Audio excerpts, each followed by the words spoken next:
Gen Z ఉద్యమం కాక్రోచ్ల రూపంలో ఉవ్వెత్తున ఎగిసిపడింది. అయితే ఆ ఉద్యమానికి కౌంటర్గా కొత్త ఉద్యమం వచ్చింది. అదే కాక్రోచ్లకు జెన్జీ షాక్ ఇస్తోంది.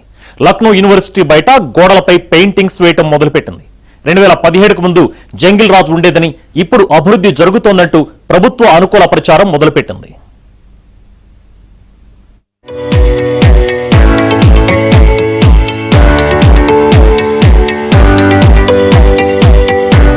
కొంతమంది కుర్రాళ్లు సీరియస్ గా పెయింటింగ్ వేసుకుంటున్నారు కదా.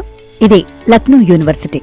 2017 తర్వాత ఉత్తరప్రదేశ్ పూర్తిగా మారిందని చెప్పేందుకు జెన్జీ యూత్ ప్రయత్నిస్తున్నారు. గతంలో యూపీలో గూండారాజ్, మాఫియారాజ్ ఉండేదని, ఇప్పుడు పరిస్థితి మారిందని చెప్పుకొచ్చారు. ये है कि अभी हम ये पोर्ट्रेट बना रहे हैं और इसपे माफिया राज, गुंडा राज और उधर सेंसिस के ऊपर है और उधर गवर्नमेंट के ऊपर ऐसा कुछ नहीं है, बट ये हम अपने तरफ से बना रहे हैं इसको।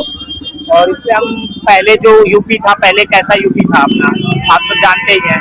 आज क्या यूपी है वो सब जानते हैं। चीजें काफी बदल चुकी हैं, तो उसके ऊपर हम सेंसिस को बताना चाहते हैं कि भाई चीजें बहुत बदल गई है, आप सब सही हो जाओ।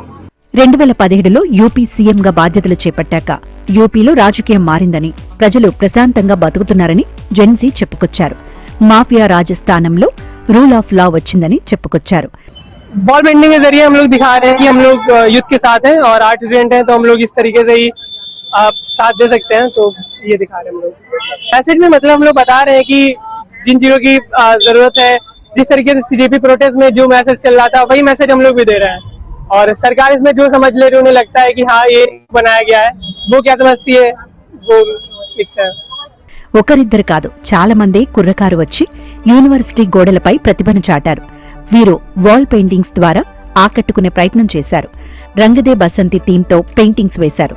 పాజిటివ్ పెయింటింగ్సే కాబట్టి ప్రభుత్వం సైతం వీటిని ప్రోత్సహిస్తోంది. యువతను ప్రభుత్వంపై కొందరు రెచ్చగొడుతున్నారు.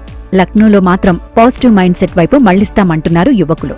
ఈ పెయింటింగ్స్ ద్వారా యువత తమ శక్తిని విద్యా, ఉపాధి వైపు మళ్లించాలని సందేశం ఇచ్చారు.